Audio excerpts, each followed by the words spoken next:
welcome everyone. This is the second webinar of Obrial Global. Obrial Global has launched a webinar series, as have many organizations in the past few months. It's very interesting to see how much this development has flourished. I think we're all eager to talk and all eager to connect. The particularity of the Obrial Global webinar series is that we're very much focused on promoting a multilateral, multi-regional discussion on hot topics, particularly regarding the internationalization of the higher education, the digitalization of the higher education sector, and all of its implications in this present political and climate and global health crisis. So you'll see that in our webinar series, we're always drawing from speakers from very different parts of the world. We're trying to create an interesting cross-section. We had a webinar 2 weeks ago where we looked at the theme of mobility, in particular regional mobility and its contribution to regional integration policies. And we talked a little bit about how mobility is now transforming in light of global travel restrictions and health concerns, and what the future of mobility might be. This webinar that we are here for today is part of a two-part series. The first part is looking more at policy perspectives on the topic, while the second part in 2 weeks' time will look very much at specific institutional, higher education institutional perspectives. We felt like we couldn't capture everything we needed to capture on this topic in only 2 hours, hence the two-part series approach. So we very much hope you'll join us again in 2 weeks' time to continue the discussion. The title of today's webinar is Internationalizing Learning 2.0, Connectivity, Modularization, and Multilateral Approaches. As you can see from this title, we're packing a lot into it. So it's very complex. We're looking on the one hand at internationalization. Underlying internationalization is the more general innovation of learning in particular. And notice that I don't say teaching and learning, we're talking about learning. And the president of Obrial Global, Ramon Torrent, will expound upon that shortly. And we've listed connectivity, so the field of digitalization, virtual learning, e-learning. Modularization, a notion of breaking down a typical course or offer into modules or components that might be interchangeable or buildable, and multilateral approaches. So again, coming back to this dimension of collaborating in a more multilateral, multi-regional space around the internationalization of learning. So a complex topic today with a lot of subcomponents. We're going to structure this webinar as a panel discussion. Our speakers do not have presentations. They will be answering questions, making statements. We're going to try to keep this interactive. We would invite you to pose your questions throughout the webinar if you have them. We will try to aggregate the questions and address them then subsequently at the end. You have a Q&A function in the Zoom platform that is enabled where you can post your questions, and please do that throughout the webinar. I would like to just introduce the speakers before we get going. We have also from the Global Observatory, Obrial Global Observatory, the president, Ramon Torrent, who many of you may know, who will be sharing with us his wisdom today on the topic. We have Bruno Castro, who is a policy officer in the DG Education and Culture of the European Commission in Brussels, focusing specifically on Latin America, but widely knowledgeable about other regions and in general about the EU policies and programs in higher education. We have Nodumo Dlamini, who is the Director of ICT and Knowledge Management at the Association of African Universities, a very important partner in the African continent and the policy voice of African higher education. We have Marina Larrea, who is the Director of Cooperation of the Secretariat of University Policy in the Ministry of Education in Argentina. We're very happy to welcome Vidya Yarev Dekar, the Pro-Vice Chancellor of Symbiosis International University and the Chair of the Higher Education Sector of the Federation of Indian Chambers of Commerce and Industry, FICI, in India. And finally, we are very happy to welcome Marcelo Scalisi, who's the Director of the Mediterranean Universities Union. So we have 6 dynamic speakers from 6 very different regions and countries, and we're very much looking forward to a truly internationalized discussion this morning. As we get started, I would like to put up a few poll questions. This, I think, is a good way to sound out our audience today, see who you are, see where you're from, and also sound out the topic a bit. So I would ask my colleague now to put up the first polling question. So please indicate from which region you are from. And if you could do that quickly, we'll get a sense of what type of audience we're looking at today, at least geographically.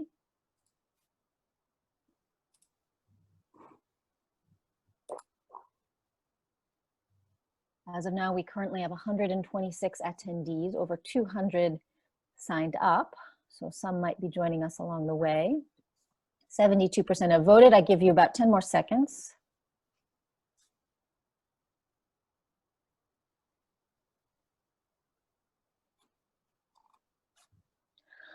Okay, so it looks like we have a large audience from South America, 41%, followed by Europe, 28%, Southern Africa, 12%, excellent, Central America and Mexico, 3%, so coming back to the Latin American region, and a smaller participation from West Africa and East Africa, but nonetheless very welcome. Thank you for joining us. Central Africa, 1%.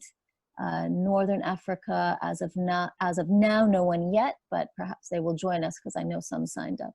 So there you see a bit the picture, strong participation from Latin America. Very welcome to everybody, and we look forward to seeing these participation dynamics evolve over time. Second question, getting into the topic.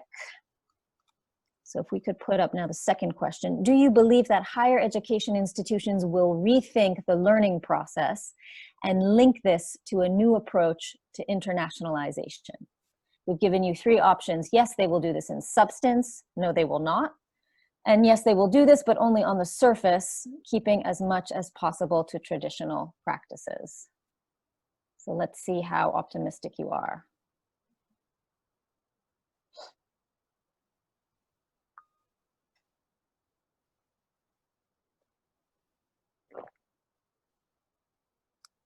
Few more seconds.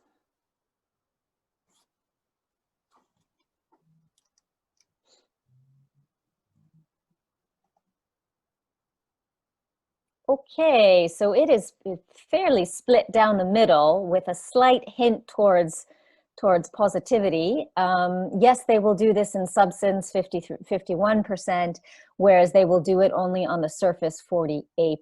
Only 1% of you said no, they will not. Interesting picture. Thank you. Okay, next question. Do you think that the governmental policy framework will create incentives for institutions to substantially rethink their approach to the learning process? Simple yes or no.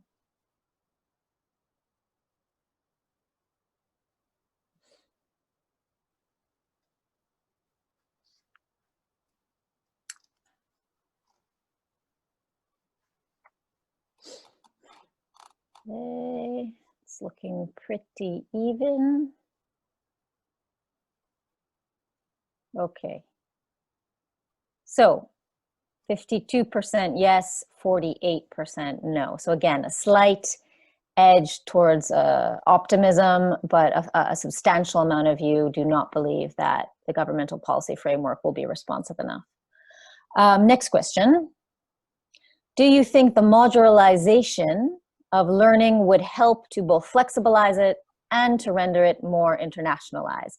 And we've given you the option of the last option, which is, I am not clear what this means. So if you're not sure you understand what modularization is, you can feel free to select that option. And that is also a very important statement in itself.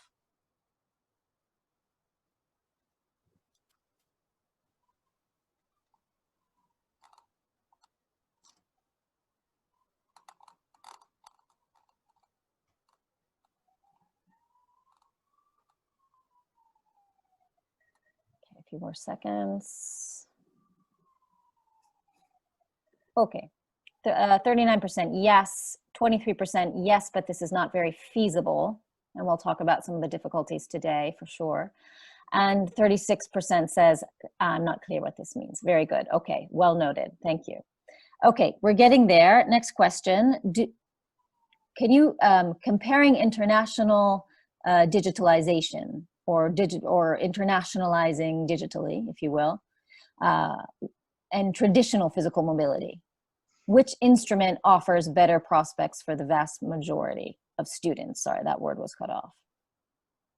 This is sort of a simple one, but also complex if you think about it. So do you believe that some sort of international mobility, digital international experience would be more accessible than a physical mobility experience?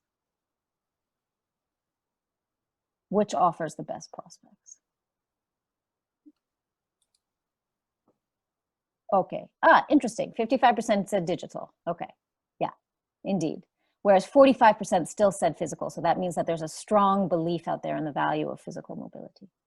Okay, and finally, last question, very last question. Do you think a new approach to internationalization and digitalization of curricula and learning will have a positive impact in generating more equal opportunities to learners around the world? Yes, no, or yes, but only with concerted policy intervention?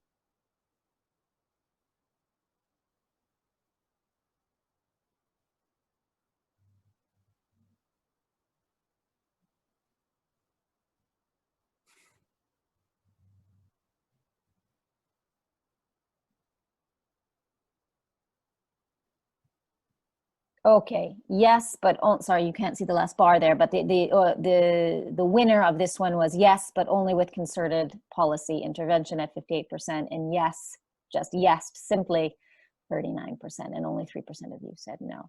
Okay, so I would like to ask our speakers to take these results, to take into consideration these results when they're answering the various questions we're going to pose. I think it's very important to see what the audience feels. Again, I noted some optimism in the audience with regards to the possibilities we have now to transform learning, to digitalize learning, and to internationalize it. But obviously there's an interest and a need for concerted policy approaches. That being said, I would like to now move to our first round. The first round is going to be an opportunity for all of our speakers to introduce themselves.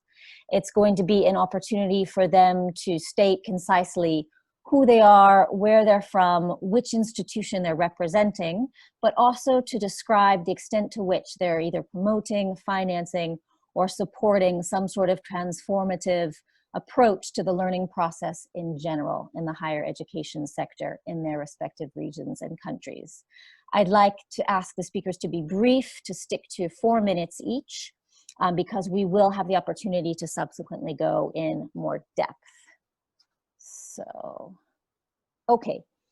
So let's start with Ramon Torrent, president of Obreal Global Observatory. I know Ramon would also like to set the stage a little bit for this topic, provide a little bit of theoretical context and also some observations, and then we'll move on with the various speakers. So Ramon, I give you the floor. Thank you, Elizabeth.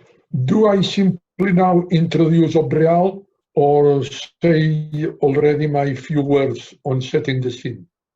What do you want? Let's do this. Why don't you introduce Obreal? We'll stick to that. And then when we come to the next question, you can set the scene a little bit more. Okay, thank you. I'm a retired professor of political economy and international economic law at the University of Barcelona, but mainly I am a former director of external relations in the legal service of the Council of the European Union in Brussels. Obreal was set up in 2004 as an association with legal personality under Spanish law to implement a project with the same title, Observatory of EU Latin American Relations. After the project was ended, at the end of 3 years, Obreal proved sustainable, engaged in promoting cooperation between university and university associations between Europe and Latin America. Then it extended this activity to the Arab world.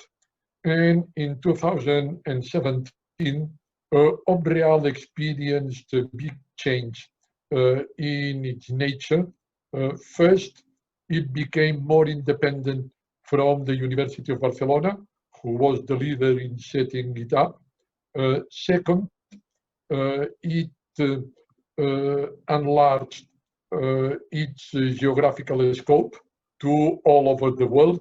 So now it's Obreal Global because we promote projects in Africa, in India, in the Middle East, and we promote South-South-North dialogue. And third, and very importantly, in 2007, the members of Obreal were also extended because some of the main associations of universities in Latin America entered the association. This opened a new era for Obreal, and then this has continued in Africa and also in India, in which some main actors in higher education in India are already now joining Obreal. So our main purpose to create bridges among the different regions of the world in the area of higher education and taking seriously internationalization as an essential feature of today's higher education. That's all. Thank you so much, Ramon. We will come back to you as I know you have more to say this morning. Bruno Castro, please give us your opening comments and introduce us to what the European Commission is doing in this field.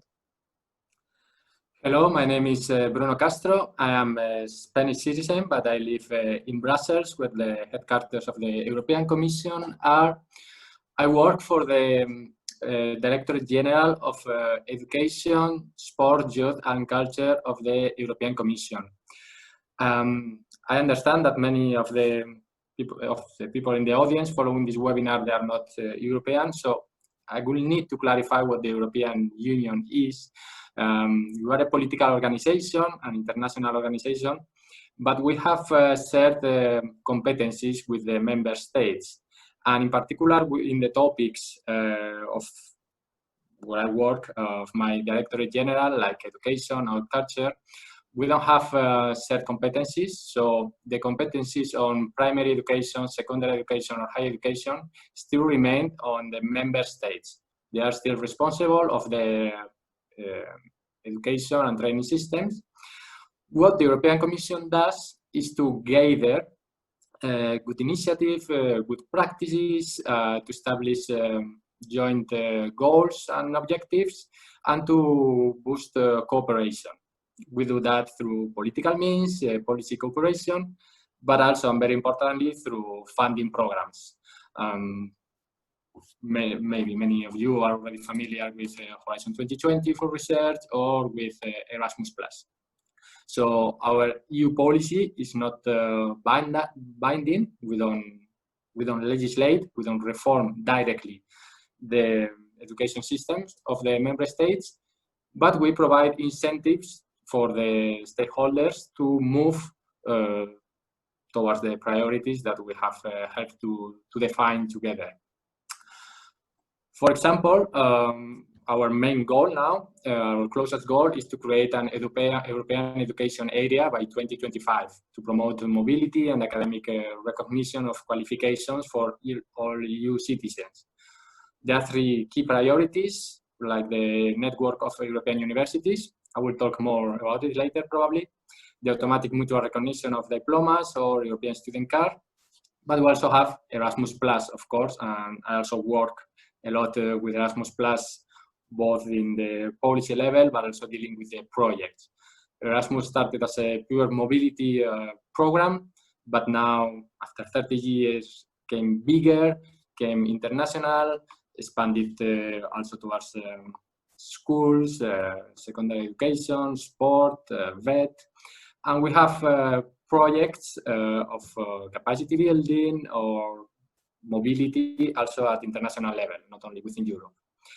So the idea of transforming and modernizing the learning process is at the core of the European Commission and the EU objectives. But again, we cannot legislate directly with that, so we promote it through funding programs. Okay, thank you so much, Bruno. We'll come back to you. I mean, I know there's a tremendous amount of interest in the support that the European Commission offers along this journey of innovating learning and teaching. I would like to jump now to Africa, to Nodomu. Nodomu, if you could introduce us to the Association of African Universities and comment briefly on what you're doing in this field at a policy level. Thank you, Elizabeth. I hope I'm audible. My name's Nodumo Dlamini. I'm a Zimbabwean citizen, but I live in Ghana. I work for the Association of African Universities, which is a network of over 400 universities across the 5 regions of Africa. Our mission is to promote quality higher education in African universities and African institutions of higher learning. So we work with universities in order to support them achieve that. Concerning how we as the AAU have been supporting our universities to do innovative learning, we've been doing a number of things. One of them is capacity building. For example, we've been running webinars to support them in terms of emergency remote teaching. We've focused on simple starting points like how to teach effectively during campus closure, what to teach, how to know if learning is happening, and how to communicate. So there are quite a number of those kinds of capacity building programs that we are doing currently. Even before the COVID, we were involved in supporting universities to digitize and to teach differently. But also we are focusing on advocacy to African governments, because education in Africa is challenged. So we need the African governments to support us in a big way. We've partnered with regional research and education networks in Africa to address internet infrastructure issues. We're promoting engagements with the university leadership. We're engaging them closely so that we support them as they think through their strategies. Lastly, we are also brokering and negotiating with partners, private partners, who are keen to support African universities. So we're working with them to sort of support the universities as they implement their strategies. Thank you very much. Thank you so much, Nodomo. And I know that AAU is very active in what is a very large and complex continent. And so we look forward to hearing more in detail about some of these initiatives. I would like to now offer the floor to Marina Larrea, who will give us a perspective from the Secretary of University Policy in Argentina. Good morning, everybody. I see many friends joining us today. So this is quite a big responsibility also to represent all my Latin American and Argentinian colleagues. I speak on behalf of the Higher Education Secretariat or University Policy Secretariat at the Ministry of Education of Argentina. I have been working at the Higher Education International Office there for almost 20 years now. And what we do is we collaborate with our university system to internationalize their strategies and their learning too. Just to set the scene very briefly, I would like to say that there have been, in the last few years in Argentina, 3 policies that are not directly linked to the digitalization of international learning, but they could set the scene to get there very quickly. So this is a threefold policy development of many aspects of higher education simultaneously that led to like a confluential path, I would say, that could present some kind of clue as to where to go from here. The first aspect is recognition, academic recognition of curricular activities. The vast majority of our Argentinian universities worked in a very collaborative way to develop a national recognition system for almost every discipline. The work was huge. The results are still very preliminary, but it is clear that from here, with the student-centered perspective, we have a huge potential for internationalizing learning and teaching also, why not, through credit transfer and recognition of curricular activities. Then in the second place, we have distance learning, or actually I should say online learning, which is not exactly the same. The ministry has set up a policy for assessing through our national quality assurance agency the digital learning and infrastructure landscape in our universities. This is an ongoing process still, with a great potential also for international teaching and learning. And in the third place, we have, of course, internationalization policies. Lastly, what we have done is we have proposed to our universities a self-assessment process that would conduct to the writing and funding of an internationalization strategic plan and a course of action for the next years with a comprehensive and participatory approach.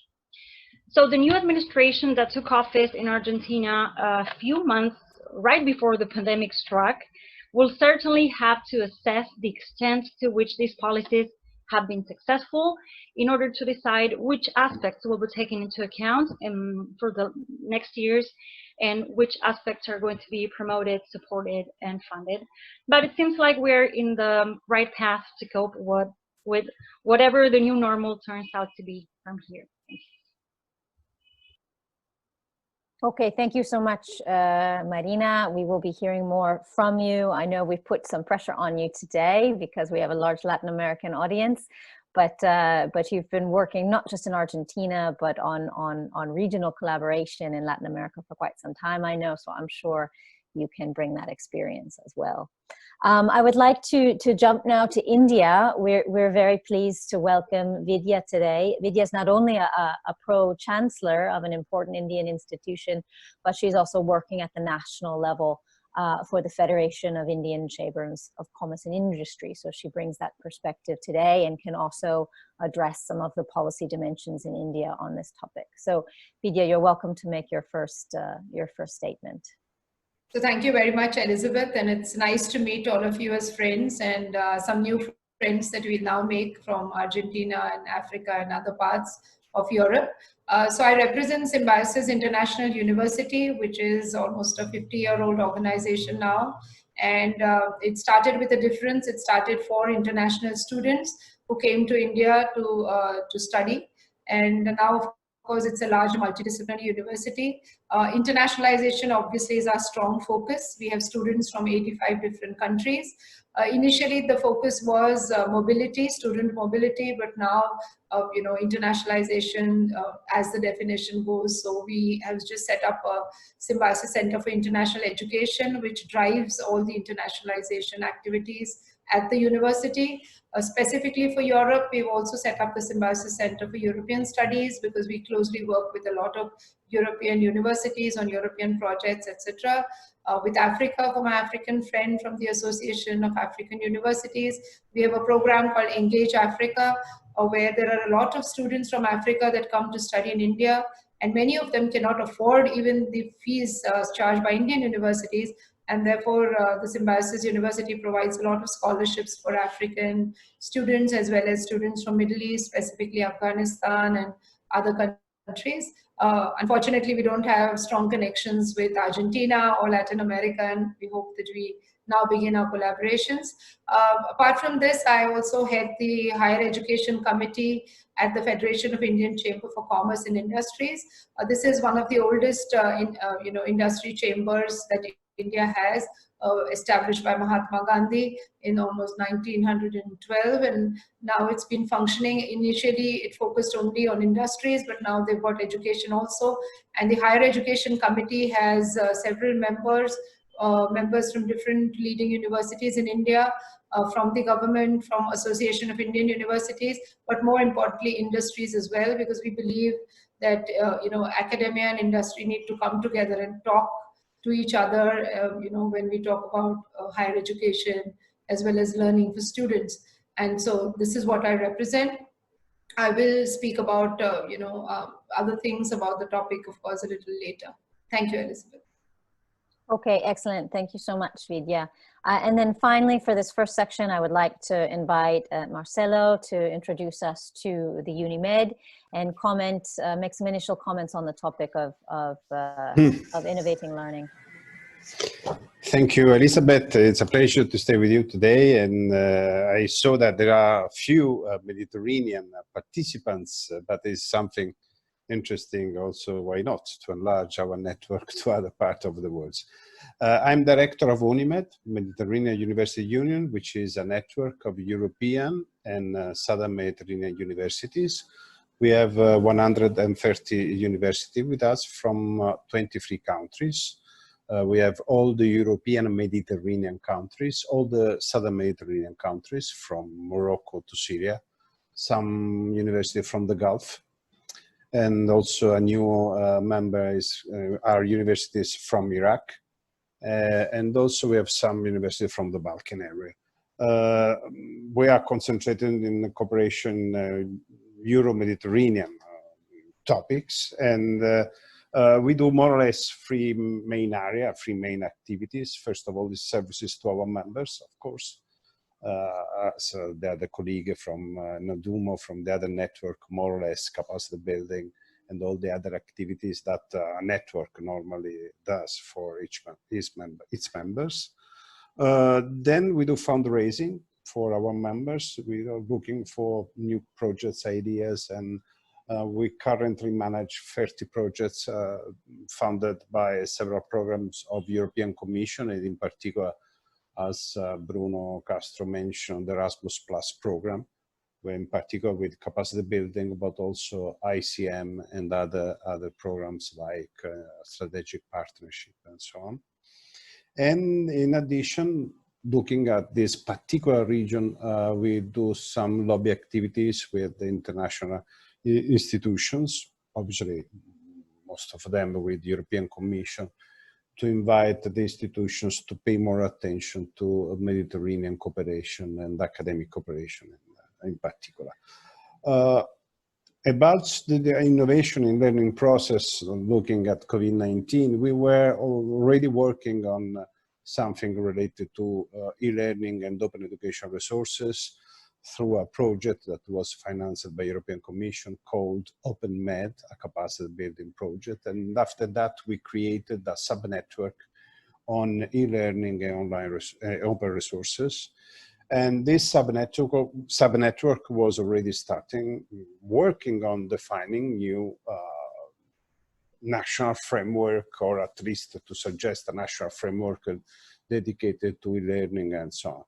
And then arrived COVID-19. And as you know, the situation in the region is quite particular. I will explain during my intervention. And there is, in most of cases, there is not a policy framework about e-learning, for instance. And now, from one day to another, all the universities are obliged to move online. This is, in some way, in a crisis time, is an opportunity for all of us to improve this dimension. And this is what is important to do, at least at my level as director of a network, is to work on the regional framework and the policy framework. And of course, we have to support teachers and to give them the right opportunity. There are a lot of obstacles looking at our region for students in particular to accede to e-learning activity, but I will talk later more on detail on this. Okay, thanks so much, Marcelo. And it's true that UniMed is a very active association, and you've already touched upon some of the potential obstacles that have been, I'm sure, not only affecting Mediterranean universities, but also farther afield with regards to the lack of policy guidance or regulation with regards to recognition of online learning and things like this. We'll come back. I would like to now move to our second block. This first block of comments was really an introductory section. We're now going to dig a little bit deeper into the topic of internationalization of learning itself. What do we mean by that? And what are our specific initiatives and interventions really intended to do with regards to supporting the university sector in that direction in these very particular times. I know that Ramon Torren is very eager to frame this topic, which will already, I think, take us then even back a step from some of these initial comments, because you've already delved a little bit into the how with regards to your own organizations. So we'll take a step back. We will have Ramon frame the topic a little bit, and then we'll go back into depth in the various regions and countries presented on the panel here, and we'll be asking each panelist specific questions. So Ramon, please, the floor is yours. Thank you. I'll keep to the 5 minutes, and I apologize for the background noise, but in the apartment just upstairs, they are doing some work. So if you hear the noise, it's not my fault, but that of my nerves. Let's get serious. Crises are unfortunate and hurtful, but at least they are pedagogical, because they unveil developments that have been unfolding maybe for decades, but remain under the surface. And the worst response to the crisis is trying to return to the past pre-crisis situation, instead of using it as a springboard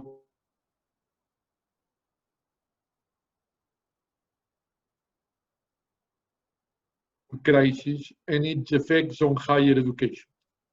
We risk refusing to see the developments that existed and it has just unveiled, and looked at the crisis as a problem that arose in a perfect world pre-crisis, and that we must simply minimize and shorten in time in order to return to the past. My departure point is exactly the opposite. I've developed my argument in a short note that we'll be sending to all of you after the webinar. So now I will simply further summarize the short note in its 7 main points. First, in 2019, we were not at all in a perfect world in the area of higher education. Our peoples and our students deserved a much, much better higher education than the one we were offering to them.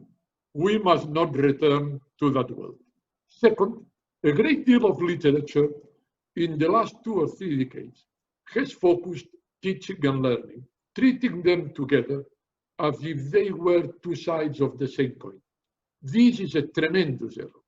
Most of what we learn in our lives has nothing to do with any teaching, beginning with the more important thing we learn in our lives, which is the use of our mother language. We learn from many sources. Therefore, instead of putting together teaching and learning, we must ask ourselves the decisive and difficult and tricky question: what teaching for what learning? That's the question. In order to answer this question, third, we must first assume that the university lecturer is not a provider of knowledge. Students can access knowledge in manifold ways, most of them more accessible, better, and cheaper than attending lectures. In parallel, we must tell students that, in particular at university level, knowledge is not given to them. They have to acquire knowledge, mainly by themselves, with individual and often painful effort. A student must, first of all, study. Study and study. Study on his, on her own, and work hard.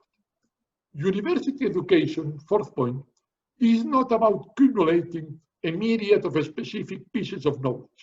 Good university education is not about learning a lot of, let's accept it, very often useless knowledge, but about acquiring a set of abilities, the first of which, valid for any curriculum, is that of learning how to think, learning to learn, and finding satisfaction in thinking and learning.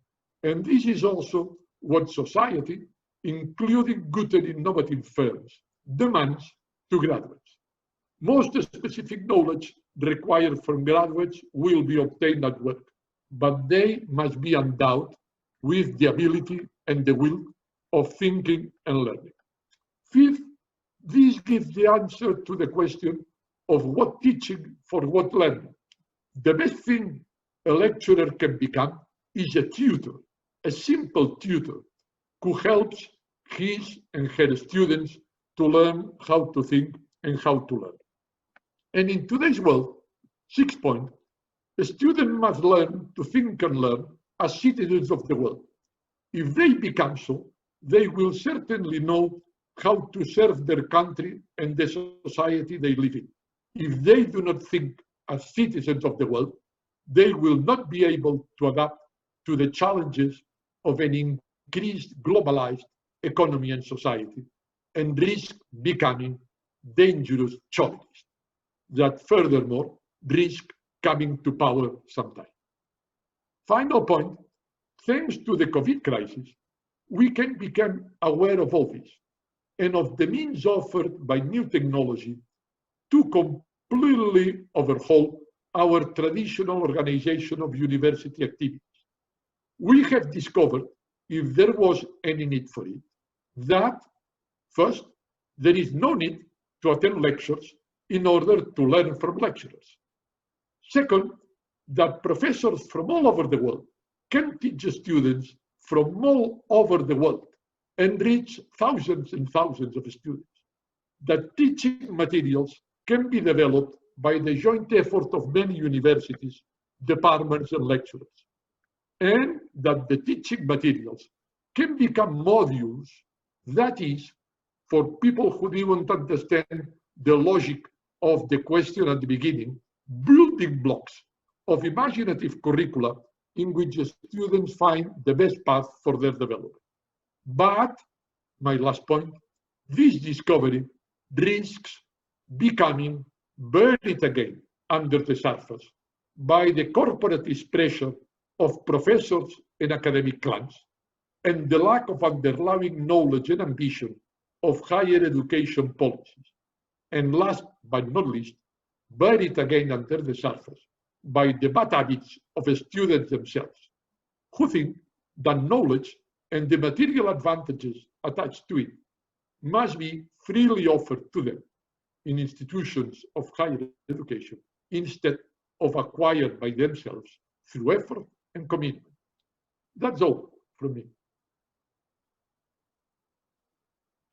Okay, thank you, Ramon. I think you've given us a lot to reflect on, many questions that we've been reflecting on for decades, some questions that you've revived, and also some new questions. So with that in the backdrop, I would like to move on to our panelists to delve a little bit deeper into this concept of internationalized learning and what we're actually doing at a policy level and a programming level to take this forward in these very particular times.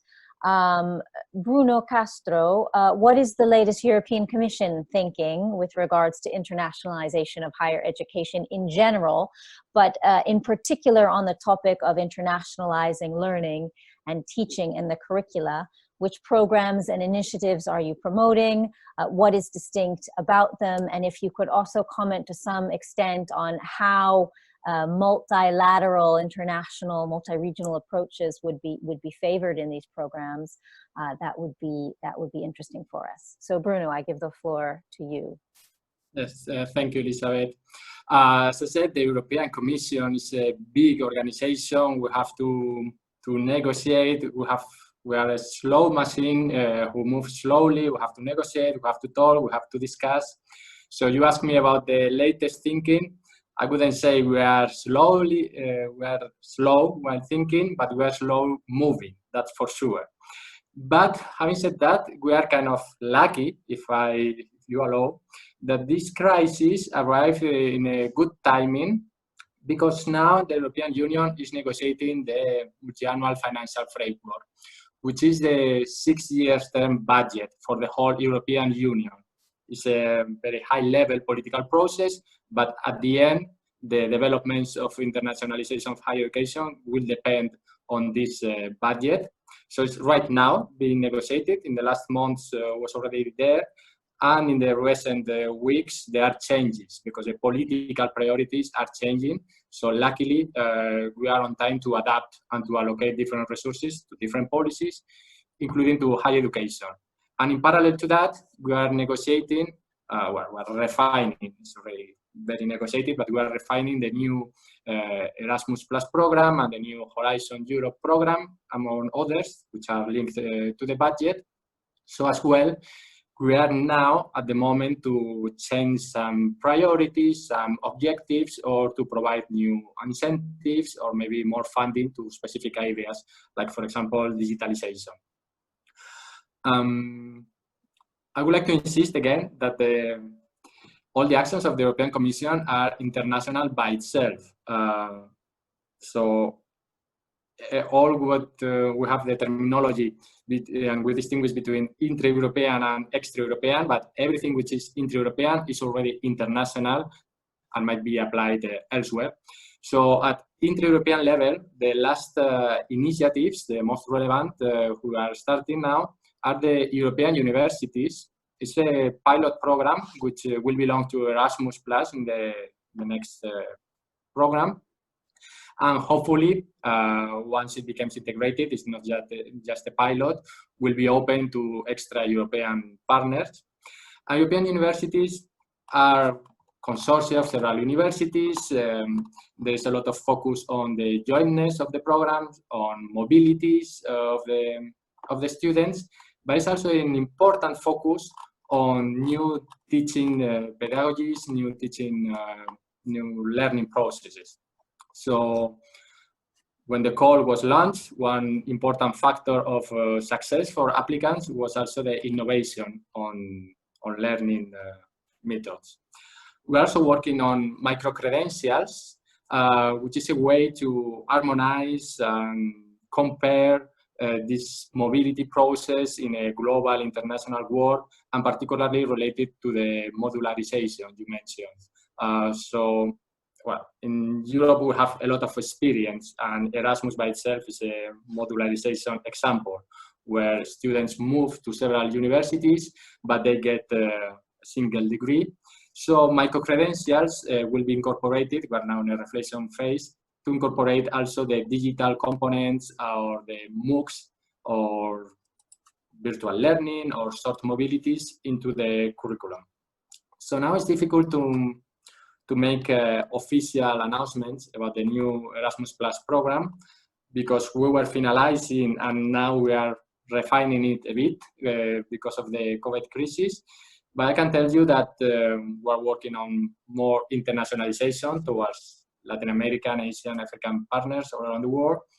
And there will be some simplification. For example, for credit mobility, there will be a more simple track in parallel to the ICM, the credit mobility. And I think it's basically what we're thinking about. Also, it's good that in terms of timing, that we have a new commissioner since 6 months ago. So our new commissioner, who is the political responsible, is called Maria Gabriel. She put together the Director Generals of Education, Research and Innovation. So for the first time in the history of European Commission, the three angles of the knowledge triangle are together, and it will be easier politically and also budgetary to create synergies among ourselves. Because we have to look for solutions. We're now everyone looking for solutions about how to teach, how universities will survive through this crisis, but also education will be the source of some of the solutions. So as we are all together now with innovation and research, I think there is room to still change, but I cannot give you a lot of details, practical, probably in the next months. Okay, thank you so much, Bruno. I know people are waiting eagerly to learn about the new, to learn about the outcomes of the MFF discussions, the financial framework, but also about the new programs. You said that the European Commission is sometimes slow, and while that might be true, I think sometimes universities are even slower, and they look forward to the opportunities that the EU has provided to take forward certain initiatives, to rethink certain ways of operating, and to internationalize their operations. So we'll come back to that in the next block, but thanks for that. Thanks for those words. I want to jump over to Latin America and get an opinion from Marina on this. You already talked a little bit about what the Argentine government is doing to support the university system with regards to internationalization in general. Could you comment a little bit more on what you think internationalization, in particular of learning, of teaching and learning, means to Argentina and to the Argentine higher education sector right now, and perhaps comment a little bit more on some of the programs and initiatives that you're trying to support from the government level? Sure. A few years ago in Argentina, we started aggregating mobility numbers systematically, and we found out that our outbound mobility ratio was less than 0.1% of the total higher ed student enrollment. This, of course, did not surprise us very much. It just, it confirmed what we already sensed, our assumptions, but left us wondering what steps to take in order to give more students the chance to have a real, significant international experience, even if it does not imply a physical displacement. And, in Latin America, from the Latin American perspective in universities, there is this kind of categorical imperative for universities and higher education systems, particularly public delivered higher education, that says that we are devoted to our societies, to fostering societal well-being, to promoting human development and comprehensive development. So internationalization does not escape, or should not escape, this perspective, this imperative. So the question was, and still is, how to reach more students, more teachers, more staff, and more researchers, and bring them to the international world. So even though we still have in Argentina a very traditional approach in terms of internationalization, this has to be said, because we mainly fund mobility, or I would rather say exchange, because it is true that we are very committed to international cooperation and reciprocity of our mobility fluxes. At the ministry, we started to include some new perspectives, like internationalization at home, internationalization of the curriculum, and a comprehensive internationalization perspective, meaning that we try to foster the inclusion of an international view on every aspect of higher ed institutions as a means of institutional improvement. Particularly, we are very interested in generating a link between international and academic leaders and decision makers. So we think that internationalization only has sense if it is intertwined with academic strategies, and particularly with learning. So this is to say that we see internationalization as a horizontal dimension of higher education and not just an additional activity. the potential that this has on making our international cooperation schemes more sophisticated is great, is huge, because we can, this way, we can improve our joint degrees and double degree programs that we have been funding for years now at the Ministry of Education. So in that sense, I would say that in Argentina properly, and I would rather say Latin America in general, our perspective regarding internationalization has not been evolving since the pandemic and its consequences struck. I would rather say it has sped up, luckily. For instance, I remember last year we organized a seminar on the international dimension of academic recognition of curricular activities, so as to explore and promote international teaching and learning initiatives. While this year we are shifting and organizing capacity building, training courses, online seminars on digital teaching and learning for regular teachers that participate and are engaged in the international projects that we are funding. So it's just a question of velocity. Also, I remember that in 2018, for instance, we had a forum on internationalization innovation. It was a bilateral forum between Argentinian and French teachers and researchers, and the results regarding this online teaching and learning ideas were so interesting. I'm copying the link in the chat if you want to look at it. It's in Spanish and French. And I remember that at that time, it was almost sci-fi. It was science fiction, what we were thinking together. And now these are just the ideas that we need to put in practice right away. Now, either we do this or the projects die because there's no physical mobility in the short run. And we're doing all of this with our partners. It is true that the initiatives are being developed with mainly our partners from the north, mainly France, but we are seeing a movement, especially at the institutional level, very prone to develop similar activities at the regional level, and I mean Mercosur to be exact, where a huge road has already been paved with, for instance, the Marca program, the Arcosur system, or the NEYES initiative. I don't have enough time to develop all these ideas, but I can certainly, through Aureal, give you all the details. And also, for instance, we organized last week a meeting with all our partners, mainly from Latin America, Europe, United States, and Australia, and we all agreed that looking for multilateral approaches and creating synergies between us are the only reasonable ways to interact from now on. So there is plenty of room for South-South-North cooperation. Building South-South networks is fundamental because we face similar challenges, but we will have to still be very honest about our handicaps, in Argentina at least. We don't even have a national articulated system yet, so we have to work on that to then rely on the North-South-South cooperation and triangular cooperation schemes. Thank you.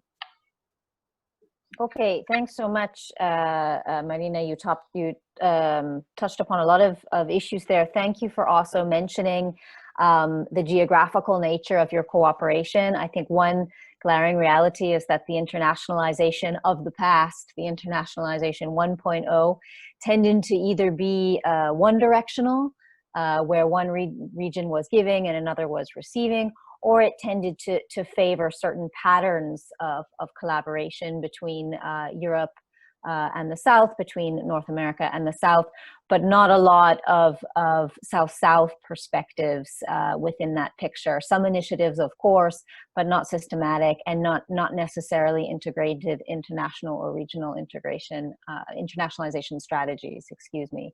I think the emphasis, at least from what we're hearing from the European Union programs going forward, will be on a much wider international focus, driving solutions from developing regions of the world. It's very interesting to hear about what you mentioned about the Mercosur region, which has a long history of academic collaboration in the form of networks, but also on a policy level.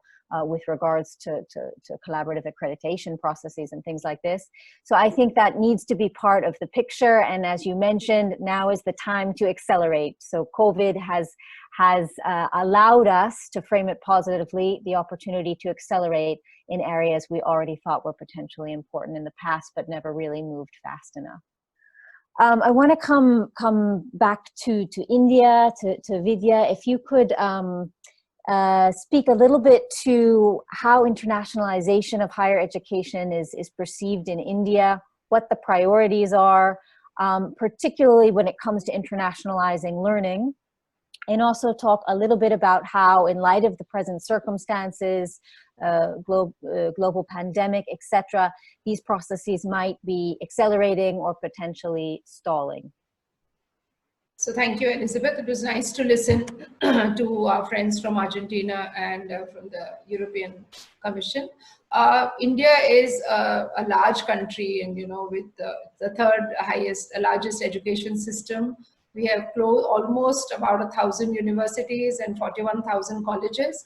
And the spread is, both rural and urban, and several challenges. Some of the universities are way ahead in internationalization, and for some of them, internationalization is the word is also very foreign. They won't even talk about internationalization. So if you look at the history of the Indian higher education system, we had universities like Nalanda and Takshashila way back in the 19th century, which attracted foreign scholars, and students. But post-independence, there was a lull. There was no discussions on internationalization, nothing at all.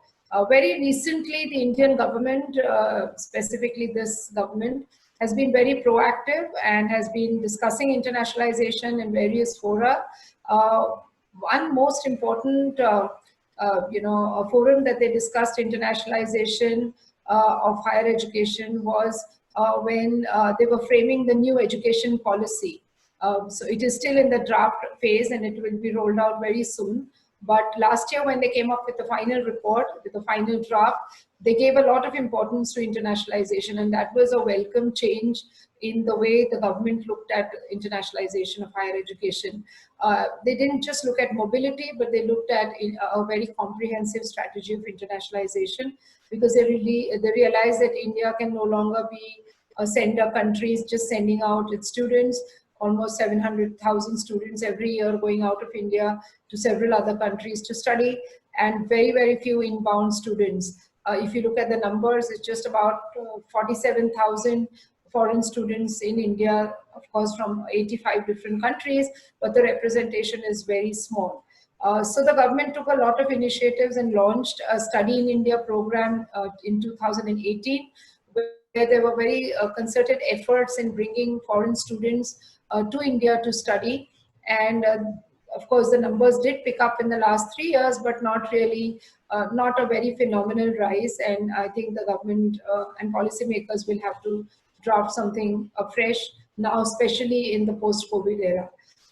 The second was they also encouraged a lot of collaborations. What they did was to also categorize the 900 universities into various categories, and the good ones, which they were very clear about, which were category 1 universities, were given the mandate to collaborate with foreign partners and also look at a very strong and sustainable mobility of students, of teachers, etc. And I think that again brought in a lot of internationalization amongst universities that were not really even thinking of internationalization, leave alone having a strategy. So this was another good move. The third one was the Gyan scheme for attracting foreign professors to India to teach, which was a global initiative of academic network. And that was, again, well taken. About 200 universities benefited with foreign professors that were funded by the government to come and teach in Indian universities.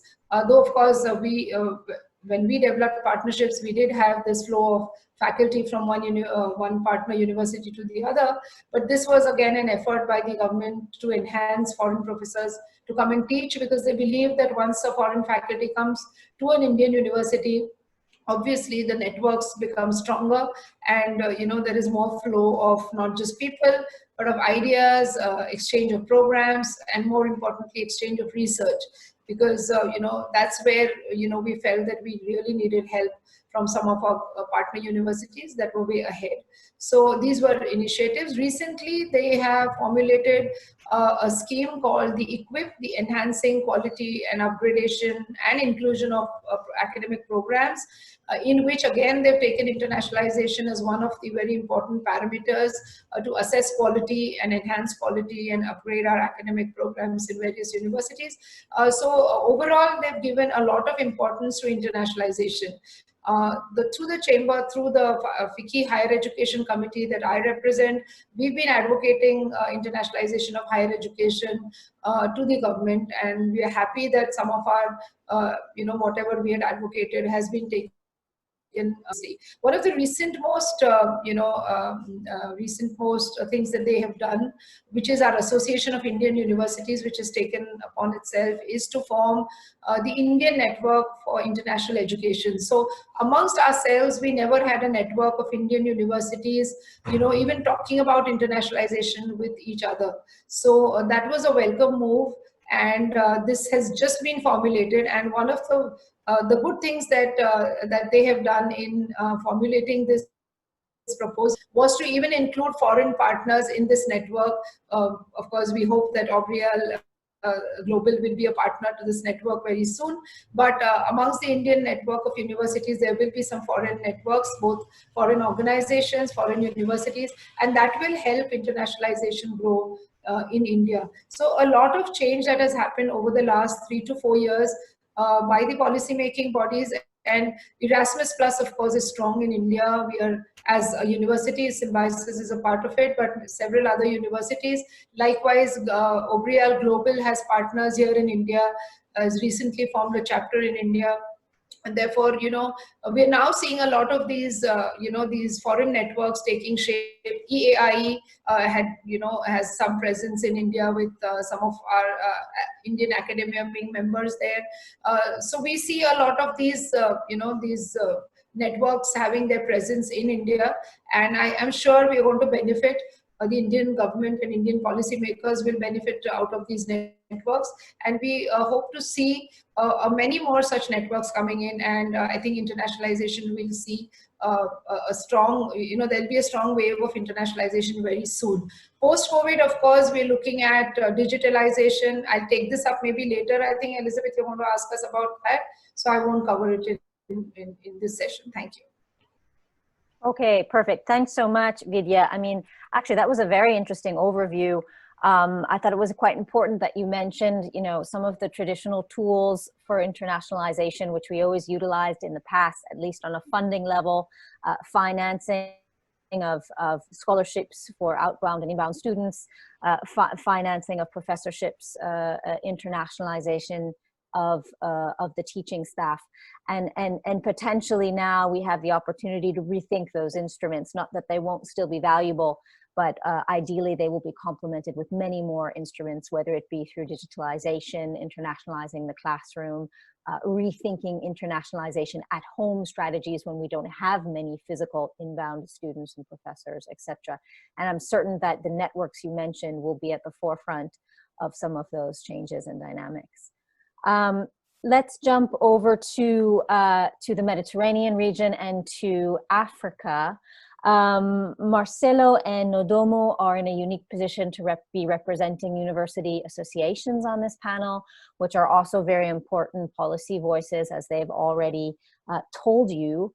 I suppose my question is, and in line with what some of the other panelists have commented on, what role do you see for regional associations in supporting higher education institutions to innovate the learning process and to internationalize it? What are the barriers in your specific context that you've observed with your member institutions? And where do you think there are opportunities for more multilateral north-south-south, south-south-south approaches in this? Some of you are already working in regions where south-south is the reality, like in Africa. Marcelo is working in a bi-regional space where North, South, South is implicit. So where do you think there are opportunities to expand that type of collaboration in this present landscape?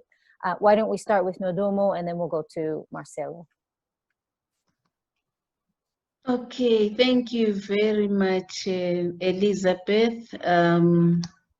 I'll start by saying that as the Association of African Universities, we recognize our responsibility to support and develop capacities of African universities to have a better understanding and actually benefit from internationalization.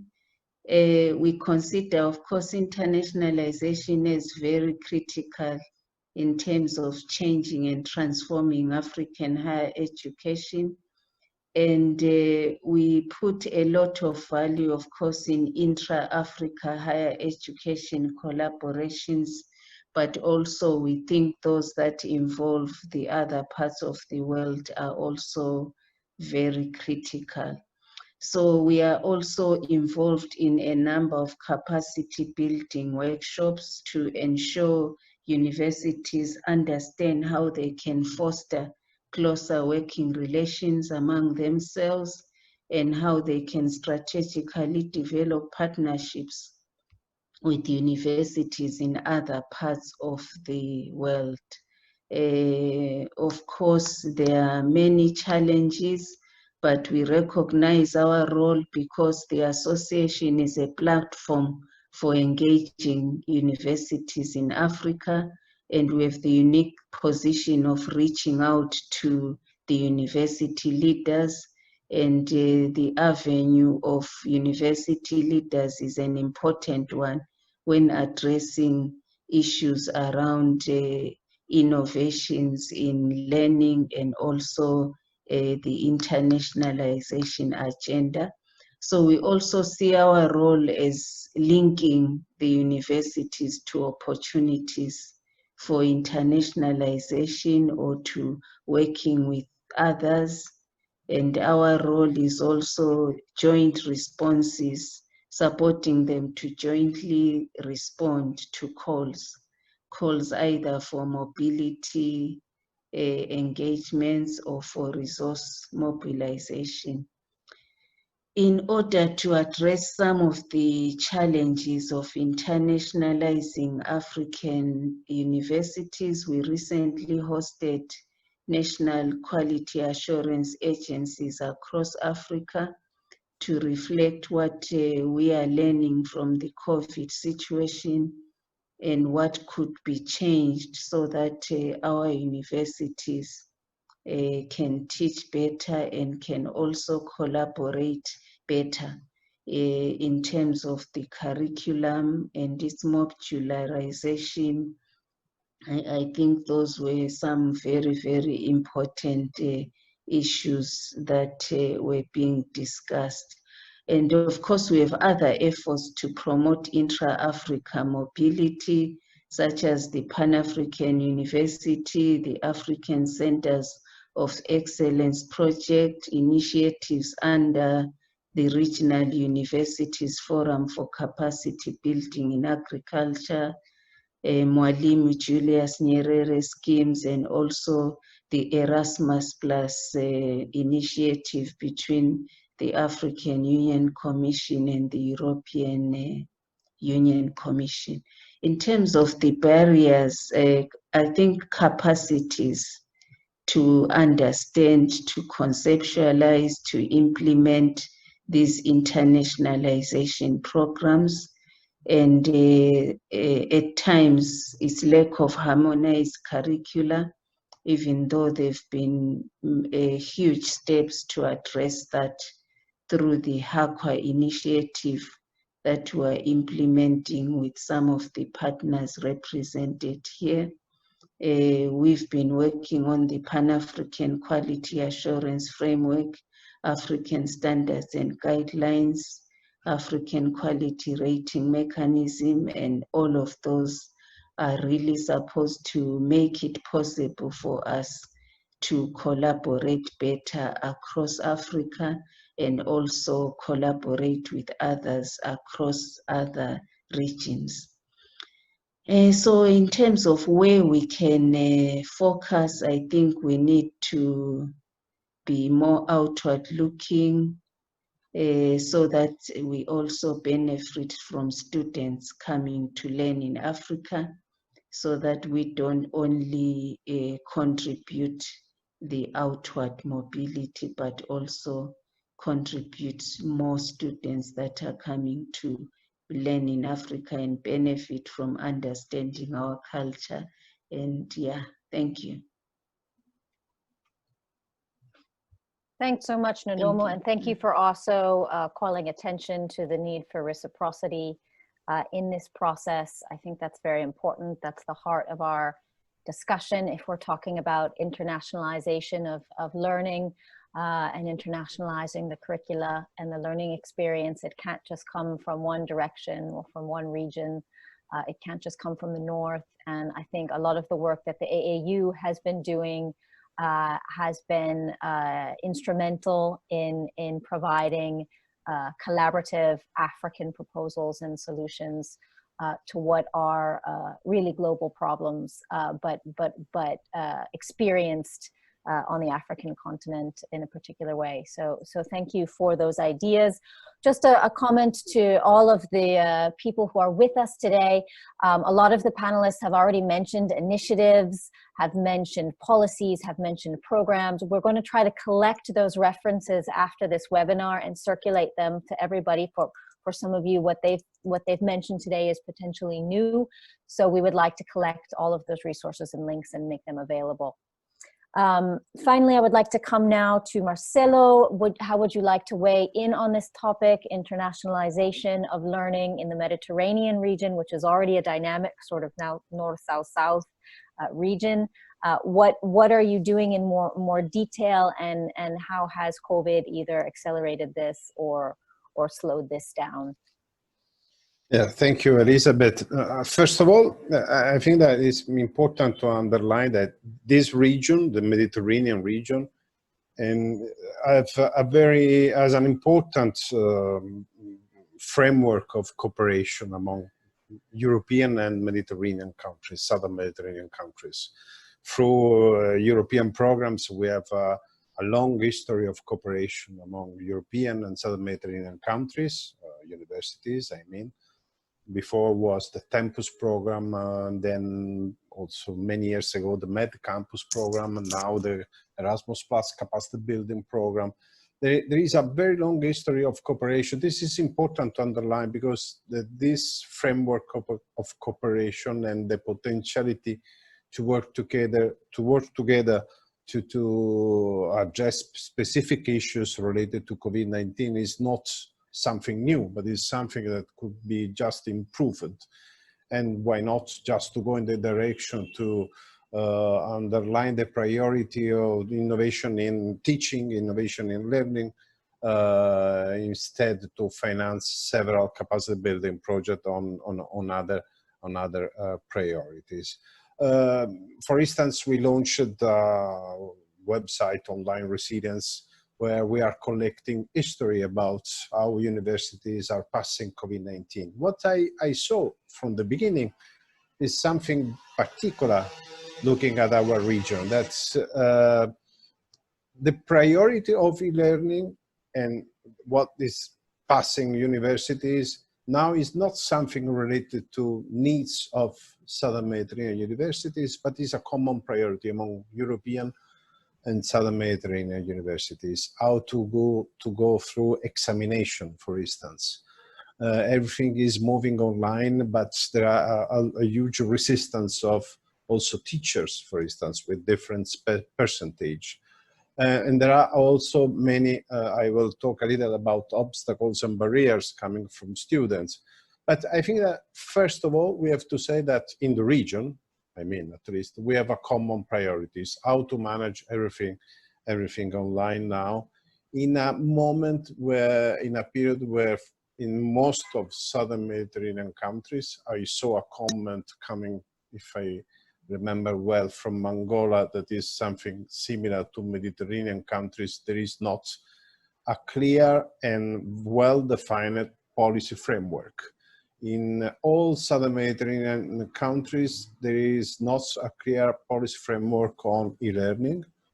There is some experiences, for instance, in Tunisia, there is the virtual University of Tunisia, which is a very nice experience, but it's just one experience. It is not for allowed to the university, to the other universities to go through online and so on. Now everything is changing, and universities and ministry are moving to organize and to arrange e-learning activities at education level. I think that the first important issues, as was mentioned also from my African colleague, is capacity building.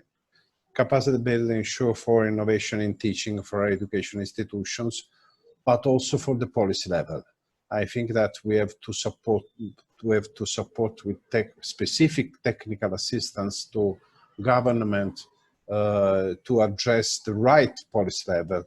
And also another problem where we could, as network, work, and I hope that we'll be able to do something specific, is to improve the cooperation at regional level.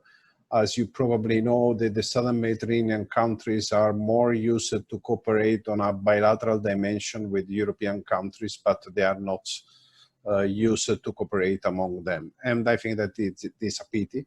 And this could be, in particular in this moment, where all the countries are moving to define an online framework, could be, why not, important to work not at national level, but try to address all this at regional level, because they are facing the same problem. About barriers, I mentioned the policy framework. I don't want to continue on this, but obviously there are a lot of technical issues with internet connection, and also in some way internet infrastructure related to academic freedom.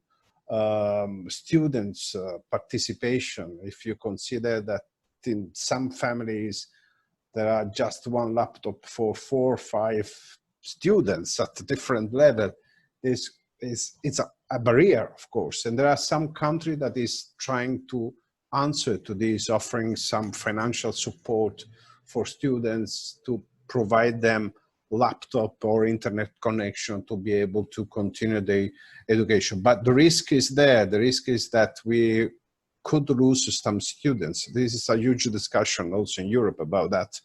But it's something also related to, in particular, to Southern Mediterranean countries. And looking at the region again, the South-South cooperation, unfortunately, is not so developed. Probably is something also related to the neighborhood policy of the European Commission that prefer to go on a bilateral dimension instead of a regional one. Probably there are also cultural barriers. We are now working on another pilot project, which is the Erasmus Plus virtual exchange, which is something interesting, and universities are trying to test this, and I hope that European Commission will continue on this, because obviously we can't discuss about mobility at the moment, but for sure we have to improve opportunities of internationalization of our students, considering that the mobility scheme in any case is limited to few students per year. For the region, the mobility scheme with European countries is, for the Mediterranean region, I mean, is around 10,000 people per year, including students, staff, and academics. That is obviously not enough. And I hope that internationalization and online internationalization, I mean, could provide opportunity of internationalization for students to enlarge this platform of participation. And again, I think that the South-South mobility scheme or the South-South cooperation is something that we have in some way to improve. And I hope that through also the European Commission support. Okay, thanks so much, Marcelo. And you touched on a lot of issues. Thank you for making reference to the questions that we're receiving. There was indeed a question from Angola that made reference to the difficult situation of not having a national framework or policy for recognizing online learning, and hence that's created a tremendous bottleneck. I think that in many countries in the world where there hasn't been a legislative progression in recognizing online learning, suddenly they've been confronted with a massive push to advance. Perhaps that's positive, though it's created, I think, immediate trauma in many institutions of higher education. So thank you for making reference to that. Obviously, you've seen that in the Mediterranean region as well, still in many countries. And I think it's something that it's fundamental. If we're going to actually talk about how to internationalize curricula, we have to have the recognition mechanisms in place for online learning in particular, but also for international collaborative teaching in general. I know that Ramon wanted to address a few of the questions that popped up already in the question and answer box. Before we go on to another question for the panelists, why don't we do that? Because there's a few questions that have come in that are similar in nature. So Ramon, I give you now just a few minutes to address some of the questions that we've been receiving.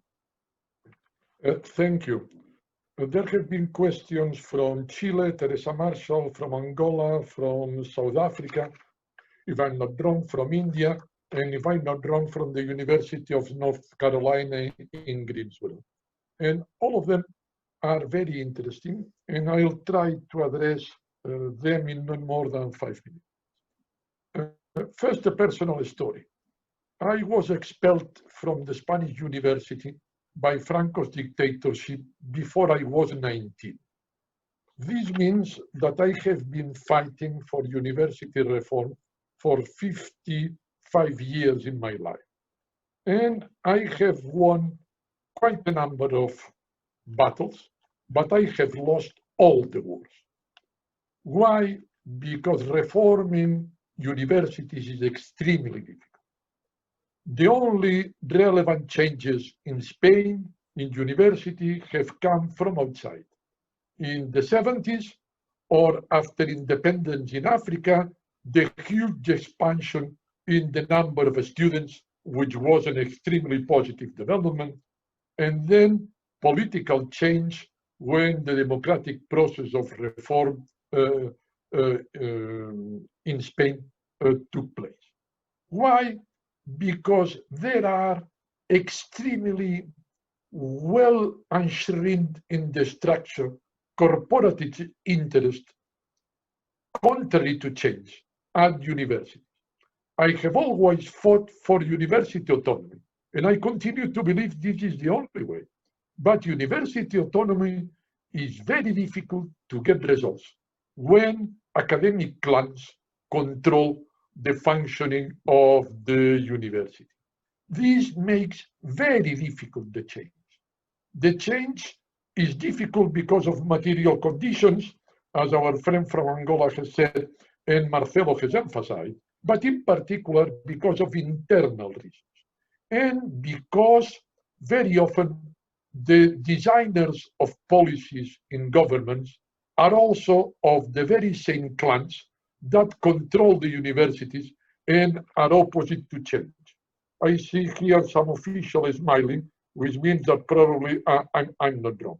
So we must assume that this is a very difficult job. It will not be easy. I'm among those who the first poll would have answered changes will only be in the surface, but not on substance. Maybe I'm wrong, but let's face it, it's extremely difficult. Another question is on internationalization policies and international policies. There will never be international policies, even as Bruno Castro has explained, European Union policies on education. It's too sensitive, too vested interest at national level, and states will never forego the possibility of controlling their educational system. Our fight must be at introducing internationalization at the level of national policies. This, as I say, can be difficult, extremely difficult, but it's possible. to think about an international policy with some kind of international governance is not difficult, it is absolutely impossible.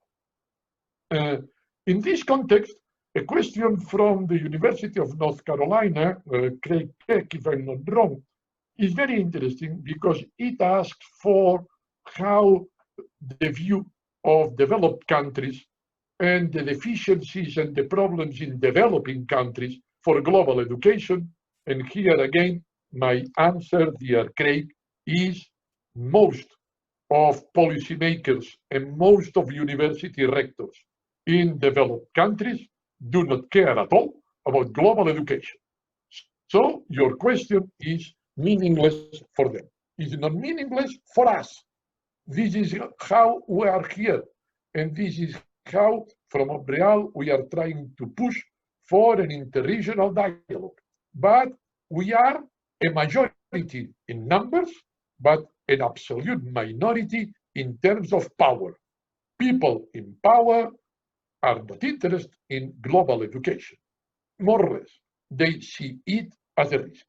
And I leave for the end the more extraordinary question I have discovered in the questions and answers problem, a question which is from South Africa, from Somaya Ahmad, is whether we shouldn't teach students what is learning. This is a genial question and goes to the core, because if students do not know what is to study and what is to learn, we lose the only powder we have to fight the university reform war, which is the powder given by students. I think that of this, it's very interesting, some of the projects, and let's hope that in the future there are more, from the European Commission that focus learning, I wouldn't say from this perspective, but that can be useful. Maybe the question is right. A small module on what is learning should be a must in all curricula, because if people do not know what is learning, how the hell are they going to learn and to care for learning? These were my answers. Elizabeth, I tried to make it short, and that's all for me. Up to you, you make the conclusions, and all the colleagues for the other questions. Okay, thank you, Ramon. And thank you for addressing the questions in the chat. Actually, there are two more important questions that I have for the panelists. I still wanted to pick their brains a little bit further before we close. But before we do that, does anybody on the panel, particularly working at the policy level, because you've challenged how leaders actually think about global education, or whether they do actually think about global education, does anyone else on the panel want to comment on the questions that Ramon just referenced? Or can we move on? I have two more questions for the panelists before we close today. Okay, it's okay, we come back. I know that Ramon is a hard show to follow, so. In line with what we've been discussing here, we've talked a lot about some of the how of internationalizing learning, because despite the fact that we're now challenged tremendously with resources, despite the fact that in some parts of the world we might not have the political leadership that we need, whereas potentially in other parts of the world we are seeing that, there are a number of tools at our disposition now for internationalizing and innovating learning.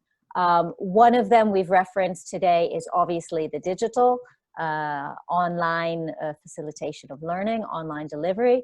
And the other is what we've referenced in the title of this webinar, which is the concept of modularization or modules, or breaking down curricula into different building blocks that might be recognized independently, that might be built, that might be constructed. And in this sense, you could have international co-creation around the building blocks of learning, the content of learning. That's what we're getting at with modularization. Bruno mentioned micro-credentials, which is perhaps a subcomponent of the modularization topic, actually recognizing a micro-credential and what does that mean for universities and their provision of them. So obviously the European Commission is moving on this topic, and there's a tremendous amount of thinking for the generation of the next programs as to how this topic can be better tackled. But I wanted to ask the panelists, and you're free to speak in any order this time, and you don't all have to speak, if you have specific contributions with regards to digitalization of online, digitalization of learning, and flexibilization of learning, modularization of learning, and how these two tools might be instrumental going forward in your particular regions and countries, examples of initiatives, but also examples of obstacles. Who would like to address that? Yes, Vidya, please. So I think, this, I would like to emphasize a little more on digitalization and online education, specifically to the region that I represent. So, we've been talking about online education for a long time in India. Though distance education, has taken place pretty well with a little bit of regulation from the government. Online education didn't really take off. I mean, universities in India and students particularly were, had access to Coursera and edX and various other platforms which provide online education, but universities did not really jump into online education. So what the government did was that, especially in a vast country like India, online education is something that we should do. So what the government did was that, as I said, that when they categorized the universities, the top 100 universities in India, which were ranked from number 1 to 100, were allowed to roll out online programs, online degree programs, but not many really came up with any online degree programs, barring a few who offered certificates and diplomas and so on. Though, of course, there was a lot of blended learning component within the university system for its own students, but not really the way the government wanted. Now, suddenly COVID happened, and then it was almost at the end of the term for us, because it was around March and April in India when we closed down, and we have examinations. So some of our examinations were already over. That suddenly, there was a reaction, and to this reaction, it was a reactive response to COVID. That teachers immediately jumped onto online classes, online assignments, evaluations, and so on. So while it should have been a proactive effort, it did not, and it became a reactive response to a pandemic. But then we realized that teachers really got excited because they probably got the confidence that they could do. I think initially there was more resistance because of not having that confidence to create an online program, which obviously many of us as academia know that it's not easy to teach online. It's easier to be in a class and address a group of students. And therefore, so with reactive response, faculty started at least looking at whether they could create online programs. And now with the lockdown, and knowing well that universities will not physically open until September, when we actually begin our sessions in June, we have no option but to create at least the whole of the first semester, which is from June until November. That's our semester. So we don't know, there is uncertainty. So we meaning not only our university, but several universities in India have now created online courses to cater to the in-house students, at least for the next 6 months. But the challenge is that this is okay in urban areas, but what happens in rural areas where connectivity is a problem, bandwidth is a problem. And I think we've not taken the students into consideration while we are creating all this. We've not really heard students, their voices, what is the response that will, that students will respond to, and so on. Because students are eager to join the university campuses for obviously reasons that we all know. It's not just about learning in classrooms, but much more learning happening, outside of classrooms, and the whole culture of a campus that they want to join. But then now they are forced to take these online courses in the next few months. Now, we've not really taken reactions of students to find out how they are going to perceive these courses, how they're going to take these courses, and so on. So this is a challenge. The other challenge in India, obviously, is of course of connectivity.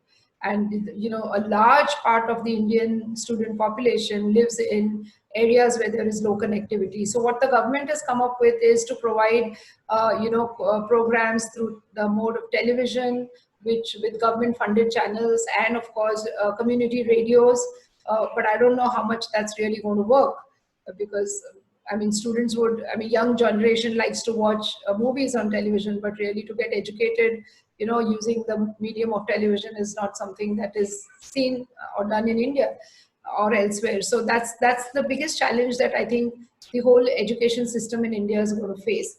The topic on modularization, honestly, none of the Indian universities have really looked at modularization of their programs. But we at Symbiosis will certainly, we've been thinking about it since a long time.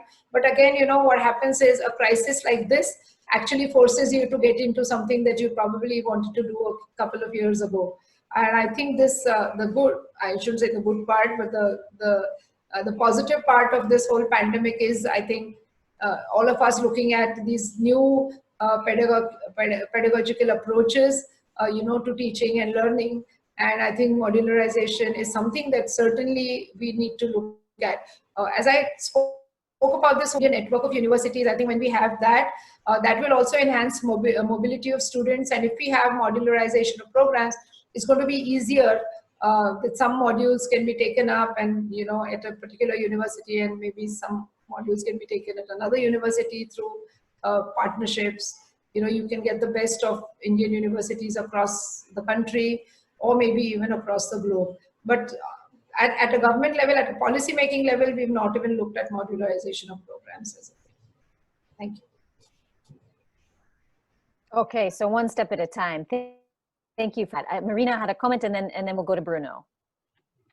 Regarding modularization, which is, I think, the most innovative practice that we can think of right now, I would like to say that in Argentina, as I told you when I started my first intervention, the vast majority of our universities have been developing a national academic recognition system, and its ultimate objective was exactly that, to bring the student the possibility to build its own major, its own career path, choosing different subjects and different trajectories.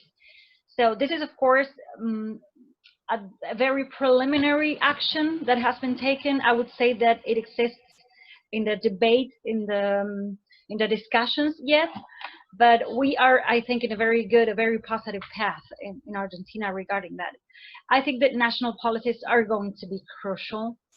National articulation is going to be crucial. Someone in the Q&As asked about governance of this system, and I think the national policies have still a very centered role to play. So bilateral negotiations and multilateral negotiations and building South-South-North networks is going to be crucial, but national policy stays at the middle, at the center of the story. In that sense, I see international cooperation and internationalization of education, of universities, as a very powerful tool, also to rebuild some trust links that will be very necessary between countries and between human beings in a scene of a lot of competition among systems and very scarce funding. So I think this is, our role will be fundamental. Okay, thank you so much, Marina. I know that Bruno wanted to weigh in potentially on the topic both of digital and of modules. Yes, thank you. Well, I wanted to say that no, I have another perspective than universities and networks here, but I would like to express my sympathy for the challenges that they are facing on daily life, many problems that maybe they never thought about it. And I would like to congratulate in the European Commission, we are sharing studies and analysis, and we are quite surprised, happily surprised, to notice that the first reaction to lockdowns and social distancing were in general quite effective around Europe, and also when we're tracking my region, Latin America. I think amid all the problems, more or less they are surviving the universities, but now we need a long-term vision. And we understand that there are also new long-term challenges appearing, also budgetary problems. So anyway, for both topics, for digitalization and modularization that might appear as part of the solutions to the new normality, please apply to Erasmus+. Please think about projects, please design projects on those topics, because indeed they might help towards solutions. So as Ramon said, is the opportunity to use the crisis to look forward and not to get stuck in the old practices. So if we want to reform, please, maybe it's not a priority, but if you can still think about partnerships and projects, wait for the new Erasmus Plus call and you will see our priorities, but think that there might be funding available for sure. Even maybe, I don't want to promise, but maybe extra calls for reaction to the pandemic. But I didn't say that yet. And I want to focus on modularization. Just well, we kind of assume it in the European Commission. We want mobility to be the rule within Europe. So this already implies some previous modularization if you have mobility. But modularization also will benefit also those who remain at home. However, it's not widespread. So still within Europe and internationally, it's good to keep working on that. But we don't use that terminology. We talk a lot, and I'm moving to the digital agenda. We had a lot of discussions in the last months, even years, about the blended mobility.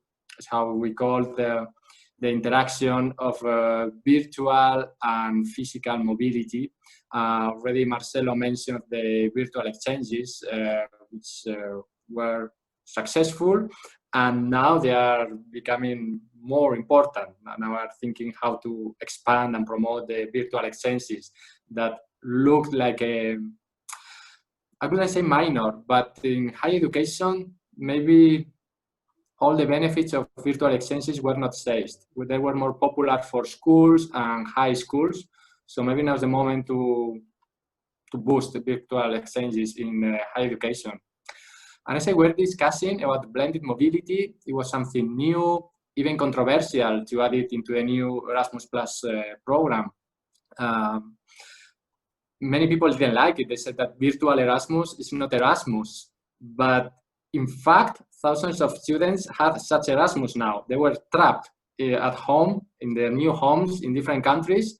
They thought they had a normal mobility, a normal traditional Erasmus. And at the end of the day, they had a virtual one, 100% virtual. So they wish they could have a blended one. So in few weeks, we had the opposite, that blended mobility was something new. And now, for sure, will be something well, very widespread. So blended or virtual will be better than nothing. That's clear. So it's an opportunity to move forward. I saw as well, you already commented the problems with the colleague from a Chilean university, that maybe internationalization wouldn't be high on the agenda of the priorities for universities.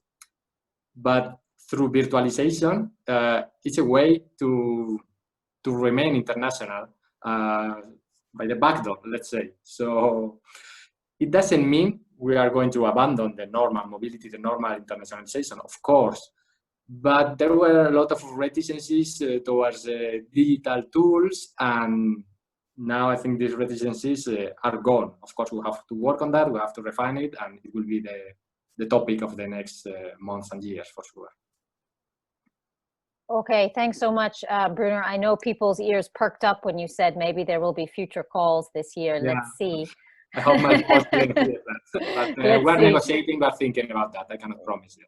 Okay, well, everyone is eager, particularly because I know in many parts of Europe, but also around the world, universities are now facing severe financial difficulty, lots of cuts, questions about future enrollment, particularly in systems that depend on fees. So obviously attention is going to be put on any public body that's interested in funding this agenda right now, that's for sure. I know that Marcelo wanted to make a comment, yeah? And then I know Vijay also raised her hand. Yeah. Marcelo, go ahead. Thank you, Elizabeth. And just a comment also to come back to Ramon's comment. Review curricula and organize modularization in a different way means something related to the autonomy of universities, which is not the reality of our region, my region, Southern Mediterranean countries in particular. This is the main obstacles, because I think I'm sure that there are a lot of university teachers that are ready to organize their courses differently, but depends the level of review that you are thinking to do. Then you have to come back to the policy framework, how to organize everything if you are not allowed to change your courses, to change your curricula, to organize by credits. This is everything related to the Bologna process. Then we could open a parenthesis on Bologna process in Southern Mediterranean region, because there are a lot of negative impact and negative reaction on this. This means that on one side, we have to work to improve the capacity of teachers of the institution itself to arrange new formula for their courses, to provide new opportunities to internationalize the courses for the students. But on the other side, again, we have to work on the policy framework to allow universities to adapt the curriculum following a policy framework. Otherwise, we remain where we are. We discuss, we teach, we do capacity building, but no results at policy level, at institutional level.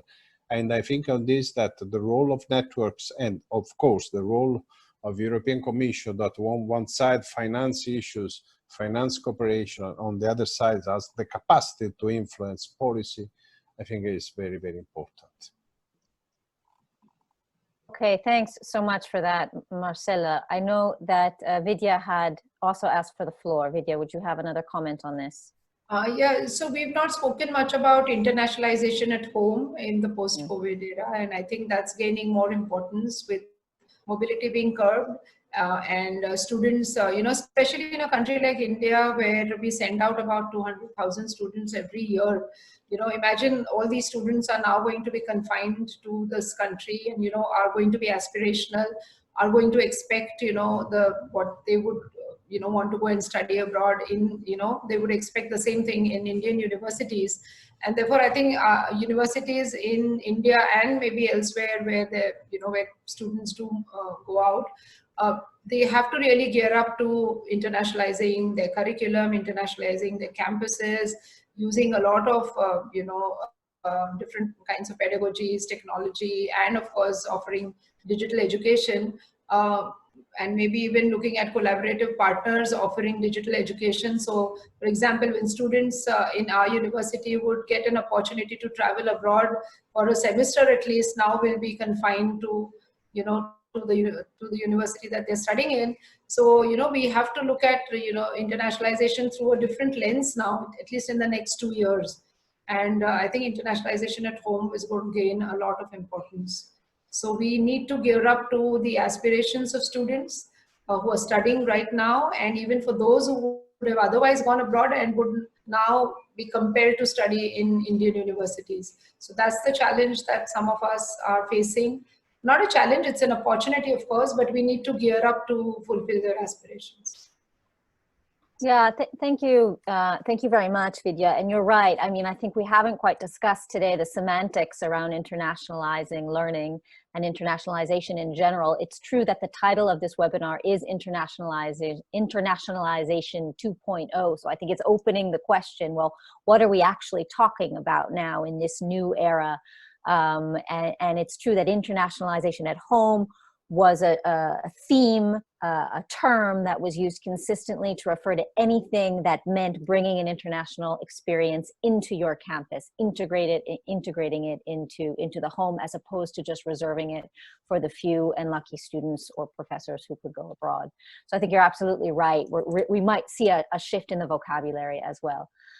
We're getting to the end. We didn't get to tackle, I think, an important topic. However, Vidya referred to it when she talked a little bit about the challenges in digitalization in India, particularly access and connectivity in some rural regions, and also student feedback and student tracking, and the fact that we're seeing in many parts of the world that while the digital learning experience is offering tremendous opportunities, it's also we're also seeing students drop off the radar. That's potentially a topic for another day, but I wanted to allow our panelists to at least make a last comment, very brief, or statement.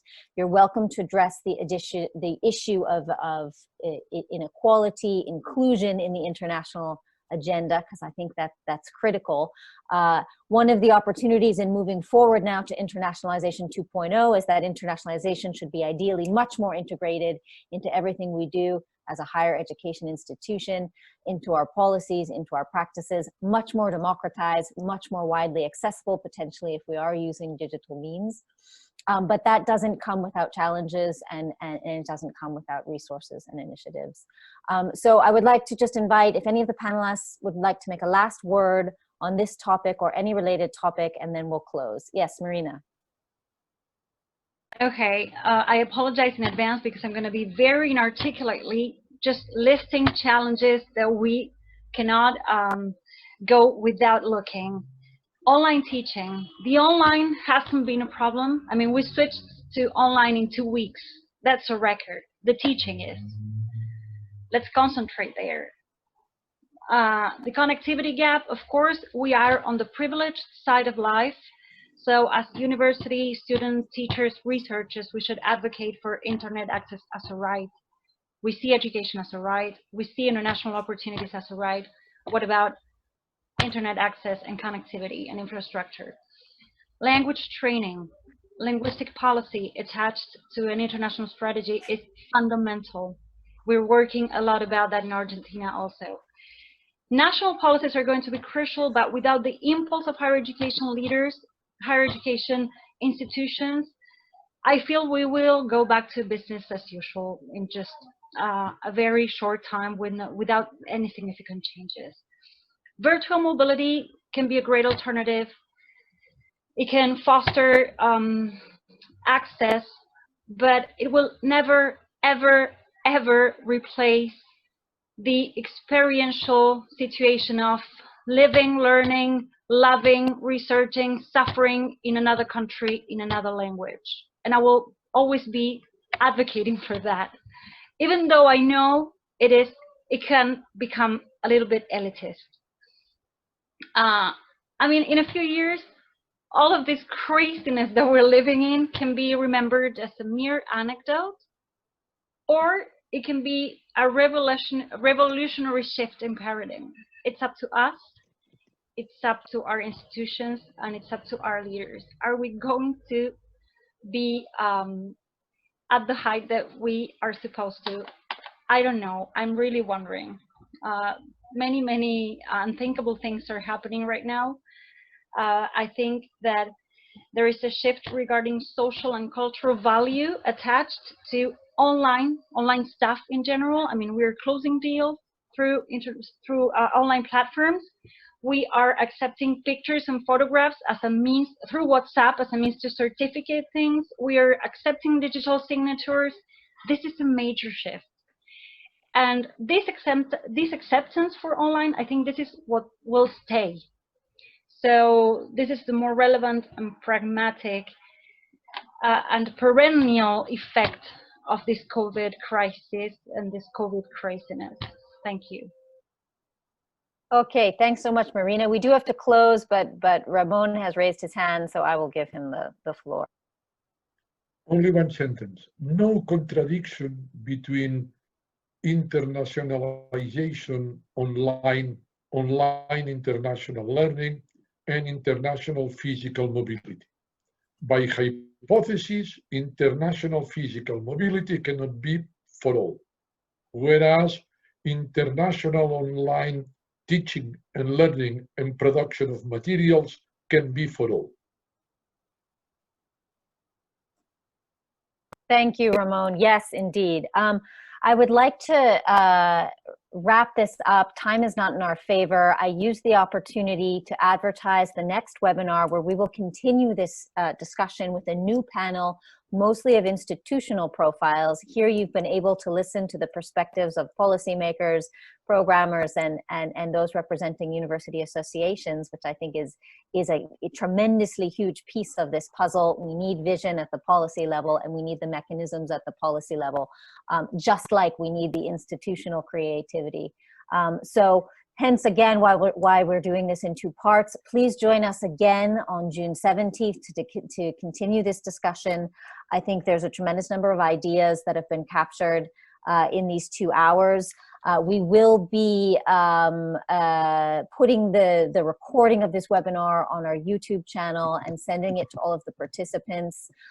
Thank you for the rich discussion in the Q&A. I'm so sorry we couldn't engage with each and every one of you, but we will be in touch for future activities that Obrial Global will be hosting and undertaking, future projects. We remain committed as an organization to fostering this multilateral, multi-regional dialogue. So appreciative to everybody, to all the panelists coming from very diverse parts of the world. And maybe just to finish with, indeed, I think the question was, are we just surviving, or do we have a longer term vision? And hopefully we have a longer term vision, and we use these difficult times to move towards that vision. So thanks to everybody, well appreciated. Take care, have a lovely morning, afternoon, or evening, wherever you are, and we hope to see you next time. Thank you. Thank you. Ciao. Bye. Bye. Bye.